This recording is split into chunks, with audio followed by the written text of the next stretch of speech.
할렐루야. 우리 하나님의 말씀 보도록 하겠습니다. 창세기 1장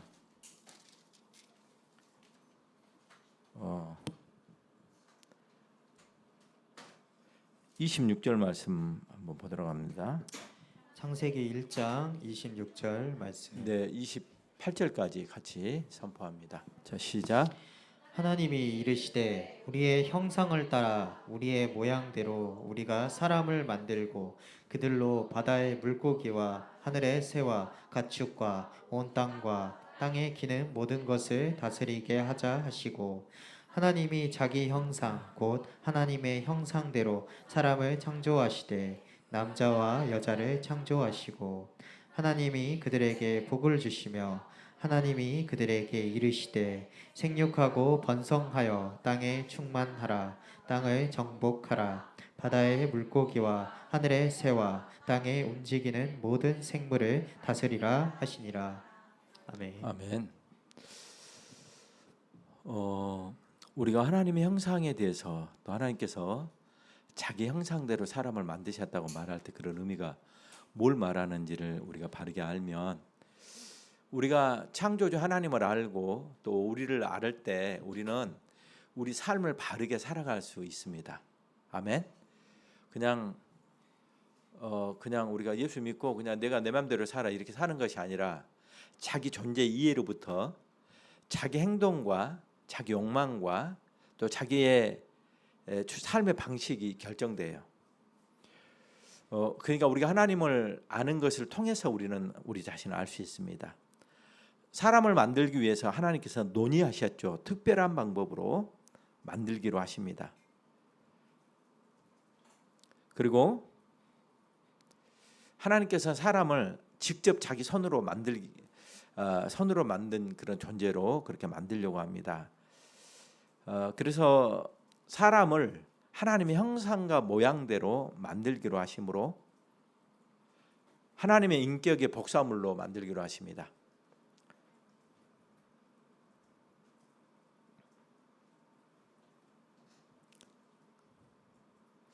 하나님 형상은 사람의 인격적 존재고 영적 존재가 하나님 형상이다. 우리 이렇게 배웠습니다. 자, 그랬죠? 그래서 우리가 인격에 대해서 우리 쭉 배웠습니다. 그래서 오늘은 네 번째 시간으로 모양과 형상에 대한 것에, 하나님의 모양과 형상은 뭘 말하는지. 모양과 형상은 동의어예요. 같은 말이에요. 시온, 예루살렘 이렇게 말하는 것도 동의어예요. 아셨죠? 시온성, 예루살렘, 그 다음에 이렇게 말하는 성전 이렇게 말하는 건 다 동의어들이에요. 모양과 형상은 동의어의 반복이고 강조예요. 그러니까 모양과 형상이라고 말하는 것은 그냥 하나님의 모양대로 또는 하나님 형상대로 이렇게 그냥 한번 말하는 것이 아니라 동의어를 반복했기 때문에 강조하기에 이렇게 썼습니다.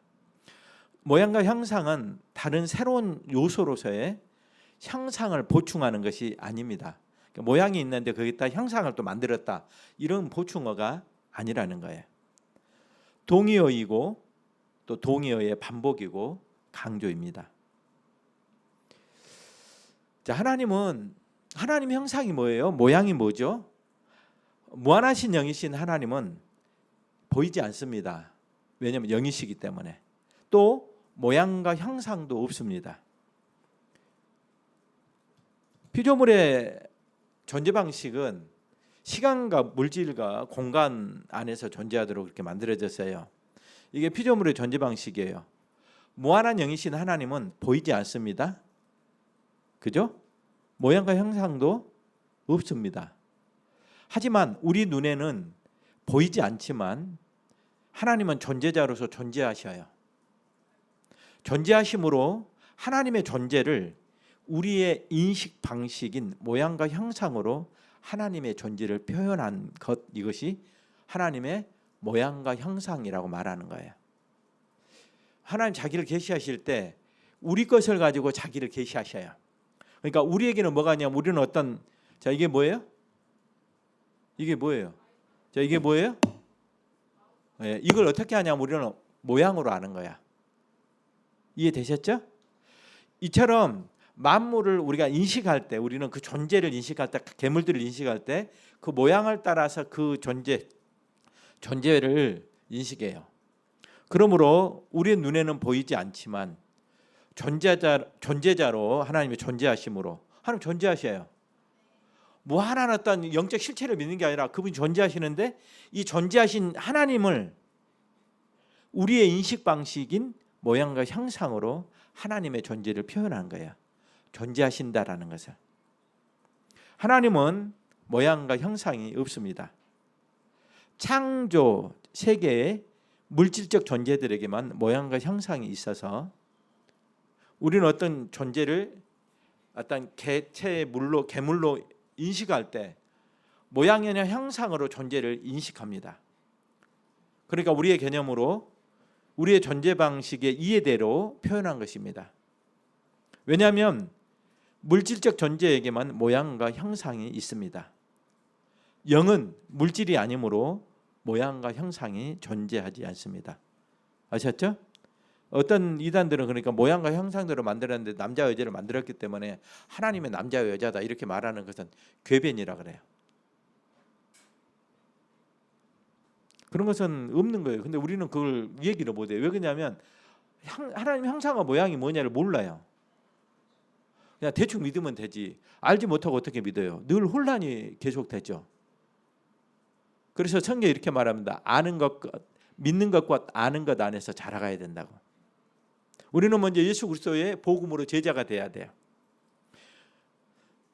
하나님께서 우리의 형상대로 할 때 메찰 메뉴라 그러는데 이 배찰 메뉴는 배는 안에서로가 아니라 뒤에서 오는 우리의 모양대로라는 것과 일치해요. 하나님은 사람을 자기의 형상대로 창조한 것이 아니에요. 그러면 어떻게 만들었냐? 형상을 따라 창조하셨어요. 어떻게 창조하셨다가? 우리의 형상을 따라 창조하자. 즉 자기를 반사하여 원형에 상응하게 지으셨다 그런 말이에요. 하나님은 형상의 원형이죠. 그러죠? 원형에 상응해서 이 원형을 반사할 만한 그런 존재로, 그러니까 원형을 반사할 때만 하나님이 형상이 되도록 그렇게 창조하셨습니다. 아멘. 그러니까 하나님 형상과 모양으로 말할 때 여러분들이 바르게 이해하고 이렇게 우리가 논중해 줄 수 있어야 되고 우리는 그렇게 믿어야 돼요. 다섯 번째로는 하나님이 사람을 하나님의 형상으로 만드신 것은 사람과 교제하기 위해서입니다.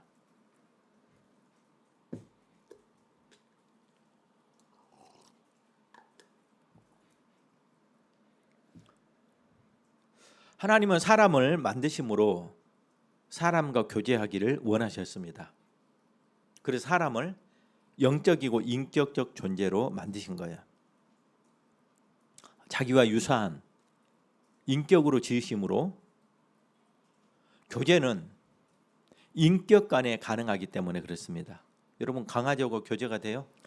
창조 세계에 하나님은 하나님과 사람을 동등하게 여겨버리고 또 피조물을 하나님의 사람의 수준에 이르게 하는 그런 것은 뭐냐면 창조를 파괴하는 방식이에요. 사람만이 인격이어서 하나님과 교제가 가능합니다. 사람의 인격이므로 사람의 생명은 인격적 교제에 있어요. 여러분 가정이 서가고 또 개인과 공동체가 세워지는 아주 중요한 원리가 뭐예요? 인격적 사랑의 교제예요. 교제는 언어가 있어야 가능합니다. 언어는 인격체가 할 수 있는 가장 중요한 기능이에요. 그래서 사람만이 말을 합니다. 그러므로 하나님은 사람과 말하고 사귀기 위해서 사람을 인격으로 지으셨습니다. 곧 하나님의 형상으로 지으신 것입니다. 이렇게 하심으로 하나님은 사람에게 자기의 창조 비밀을 알리시고 창조의 지혜를 현시하기를 바라셨습니다. 창조주 하나님의 모든 그런 창조 탐구로 사람은 하나님과 말하며 대화할 수 있었기 때문입니다. 아멘. 우리 가정도 뭘로 이루어져요? 교제로 이루어져요. 교제로. 사랑의 교제로. 집에 가서 말하는 남편, 말을 하지 않는 남편하고 살면 제가 이제 이혼 사유가 된다. 제가 그렇게 얘기해요. 굉장히 중요해요. 이런 것들이. 교제가 안 되잖아요. 그러면 그건 생명이 끊어져 버려요. 가정이 서 있는 가장 중요한 원리 중에 하나가 사랑의 교제와 섬김이에요. 뭔 말이 필요해? 그냥 먹으면 되지. 이렇게 하는 것은 아니에요. 아셨어요? 여섯 번째로 하나님은 많은 자기 백성을 가지시기로 작정하셨습니다. 그래서 사람을 남자와 여자로 만드셨습니다. 왜 남자와 여자로 만드셨다고요? 네, 두 사람은 백성이 될 수가 없어요. 하나님은 창조 경륜을 이루시기 위해서 창조하셨습니다.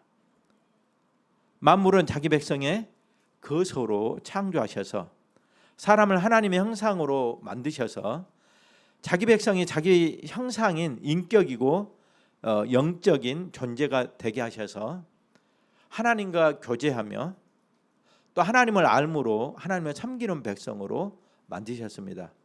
그러니까 사람에게 어떻게 해요? 우리 존재 방식 중에 하나가 뭐예요? 따라해 생육과 번성. 왜 그러죠?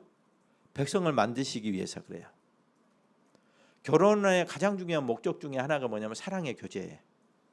여러분 결혼해야 되잖아. 그럼 제일 중요한 게 뭐라고? 사랑의 교제예요. 사랑의 교제가 가능한 것은 우리가 영적으로 회복될 때만 가능해요. 자, 두 번째가 뭐냐 그러면 생육과 번성이에요. 뭐라고요? 거룩한 자손을 출생해서 하나님 백성으로 우리가 양육하는 것이 두 번째 목적이에요.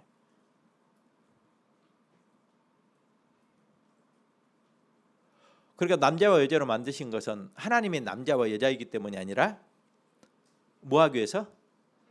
백성 가지시기 위해서 하나님이 남자와 여자를 창조하셨고, 두 번째는 우리의 존재 방식의 생육과 번성하도록 그렇게 하셨어요. 이 역사 안에서만 생육과 번성이 돼요. 우리가 종말이 와서 시간이 끝나고 영원 세계에 가면 생육과 번성이 없어요. 아셨어요?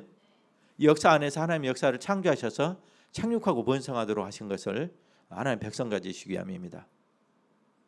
많은 백성을 만드사 자기 나라를 이루게 하시려고 하시면서 우리가 잘 알 수 있습니다. 하나님이 많은 사람을 만든 게 아니에요. 아담과 하와를 만들었어요. 그리고 그들이 생육과 번성을 통해서 자기 백성을 갖기로 그렇게 하신 것입니다. 이렇게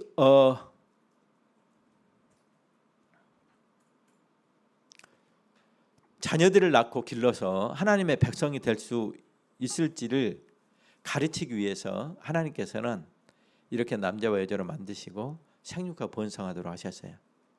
그리고 많은 백성을 낳도록 그렇게 하신 것입니다. 요즘은 아이를 안 낳죠. 왜 안 낳아요? 간단하죠. 힘드니까. 왜 안 낳는다고? 요즘은 숨 쉬는 것도 힘들다 그래요. 그래서 얼른 죽는 거야. 여러분 힘든 것이 불행의 행복이에요? 에? 정석이 축구할 때 힘들어 안 힘들어? 불행의 행복해? 행복하지 않아. 우리 놀러 가지 않아. 힘들어요. 집 나가면 개고생이라 그러잖아. 힘들어 안 힘들어? 여러분 굉장히 중요해요. 이런 것들이.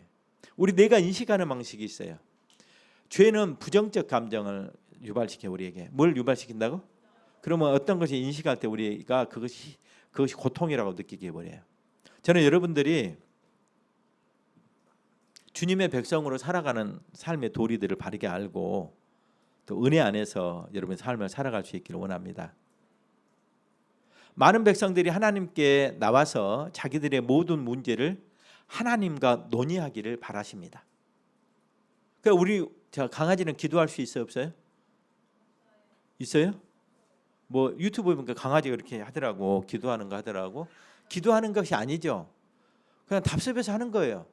인격이 없어요. 사람만 기도해요. 왜 기도하죠? 사람이 힘들지 않으면 기도하지 않나요? 또 감사하지 않아도 기도하지 않아요. 우리는 주님 앞에서 주시는 은혜 때문에 감사하고 우리의 모든 문제를 그분이 해결할 수 있어요. 그러니까 우리는 그분과 우리가 논의하고 하나님을 바라고 그분께만 구해요. 이렇게 하나님은 사람과의 교제로 기뻐하기를 원하십니다. 그리고 많은 백성들이 하나님만 의존해서 살기를 바라십니다. 하나님이 가장 기뻐하는 것이 뭐예요? 자기를 찾는 백성이에요. 그리고 구하는 백성을 하나님 기뻐하신다, 이렇게 말씀하십니다. 하나님은 무한한 지혜를 가지셨으므로 모든 백성이 다 함께 자기들의 문제를 가지고 하나님 앞에 나와서 아무런 어려움 없이 동시적으로 대화할 수 있고 답해 줄 수 있습니다. 그가 영이시기 때문에. 자기의 창조물들이므로 그들이 다 나오는 것을 오히려 기뻐하고 좋아하십니다. 아멘? 어때요? 하나님께서 그러니까 자녀들도 마찬가지예요. 자꾸 찾아온 자녀가 좋아요. 자꾸 말하고 그 옆에 해야지. 자녀들이 친구들하고 다녀도 엄마 아빠하고 안 다니려고 그래요. 나쁜 자녀들은. 그러죠. 근데 그걸 언제 아냐면 굉장히 중요한 게 잊어버리면 알아요. 여러분 똑같아요. 우리가 하나님께서 자기를 찾는 백성을 기뻐하고 좋아하십니다. 아멘. 자, 7번째는 하나님은 하나님 형상의 하나님 섬김을 그 본성으로 넣으셨습니다. 우리 하나님의 형상에는 우리가 하나님의 섬김을 그 본성으로 넣어놨어요. 그러니까 원래 우리는 하나님을 찾고 구하고 섬기도록 그렇게 만들어졌어요. 근데 인류가 타락하고 나서 어떻게 했어요? 하나님과 단절됐죠. 하나님 몰라요. 그러면 사람이 그냥 자기들끼리 잘 살면 되지 않아요? 그런데 그렇지 않아요. 아무리 미개한 사람이라도, 아무리 언어가 없고 깨를 벗고 사는 그 미개한 민족들도 자기들이 섬기는 신이 있어 없어요? 있어 없어요? 있죠. 왜 그래요? 인간의 본성에 심긴 하나님을 섬기도록 하는 본성 때문에 그래요. 이걸 종교심이라 그래요. 이해되셨어요? 그러니까 우리가 하나님을 찾아서 우리 본성으로 하나님을 찾게 되면 우리가 그 도달해 하나님을 만나게 되죠. 그 만난 하나님을 우리는 우상이라 그래요. 우리 본성으로, 우리 이성으로 찾아서 만난 하나님을 우상, 또는 그걸 다른 말로 뭐라고 하죠? 미신, 이렇게 말을 해요. 그건 우리가 만들어낸 신이에요. 살아계신 하나님이 아니라 우리의 생각과 우리의 의지가 만들어낸 하나님을 우리는 미신, 우상이라고 말합니다. 하나님은 존재하시고 하나님 존재 방식을 가지고 계세요. 사람과 하나님의 교제는 섬김으로 이루어집니다. 왜냐하면 그는 창조주시고 우리는 피조물이므로 하나님과 사람의 교제는 섬김으로 이루어져요. 가장 우리가 중요한 게 예배죠. 그러니까 예배로 우리는 하나님을 섬겨요. 그 앞에 감사해요. 그리고 그에게로부터 우리는 생명을 받고 은총을 받고 또 우리의 필요한 모든 것들을 그분께로부터 받습니다.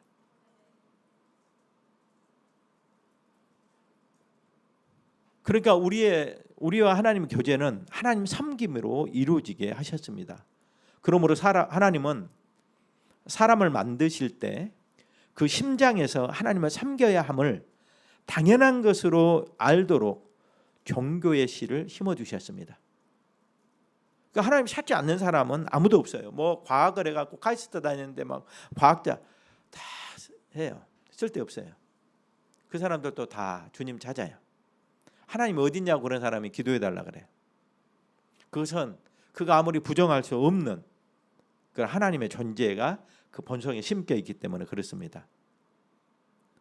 이것은 바로 하나님을 섬겨야 한다라는 우리의 당연한 의식과 하나님의 섬김이 사람의 본분임을 아는 의식에서 와요. 아멘? 이게 우리가 굉장히 중요하죠. 하나님의 형상은 하나님을 닮는 인격을 뜻합니다.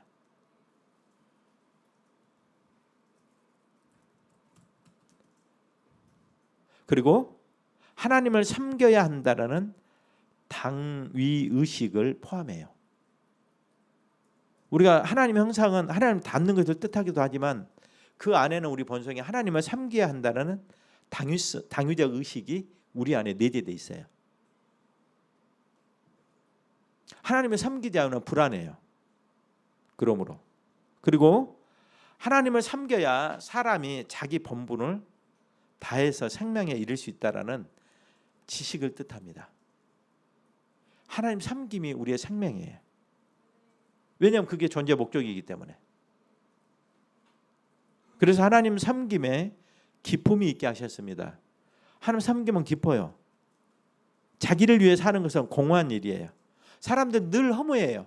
자기를 위해 아무리 많은 것을 하고 많이 먹고 즐기고 해도 사람들은 공허함밖에 남잖아요. 그리고 허무해요. 그러나 하나님 섬김에는 기쁨이 있게 하셨습니다. 왜냐하면 하나님 섬김이 사람의 생명이며 그 생명 행위의 기쁨이 있기 때문에 그렇습니다. 저는 여러분들이 우리 청년들이 복음을 바르게 알고 그 은혜 안에서 자기 삶을 살아가고 우리의 하나님 형상으로 우리 존재와 또 우리의 가정과 우리 교회가 하는 이 일들을 통해서 여러분들이 얼마나 큰 기쁨 가운데 또 하나님의 형상이 회복되고 자기 존재를 확인하는 그런 은혜가 여러분 안에 있기를 주님의 이름으로 축원합니다. 우리 오늘은 여기까지 하고 우리 다 같이 기도하도록 하겠습니다.